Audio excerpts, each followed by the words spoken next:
家人们，开车时最怕听到啥？车子突然传来怪声，一旦听到下面这些声音，千万别再开了，否则分分钟让你的车大病一场。要是听到发动机传来哒哒哒的敲缸声，别犹豫，赶紧停车熄火。这声音就像是发动机在求救，要是不管不顾继续开，发动机分分钟爆死，到时候发动机里面那些重要的部件，像曲轴、连杆之类的，都得跟着遭殃，维修费用高得吓人，能让你直接肉疼脑滴血。还有一种声音也得警惕，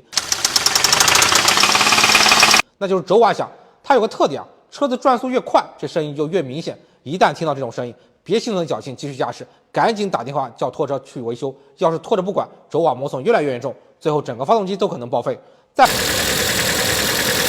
还有就是活塞销断裂产生的异响，这种声音出现的时候，意味着发动机内部已经出现大问题，活塞在气缸里面横冲直撞，把气缸壁刮花都是小事儿，严重的直接让发动机瘫痪。所以家人们在开车的过程中，耳朵可得机灵点，一旦听到这些异响，第一时间熄火，联系专业维修人员。觉得这些内容有用的，赶紧点赞收藏，说不定哪天就派上用场了。也别忘了转发给身边开车的朋友，让大家都能避开这些大坑。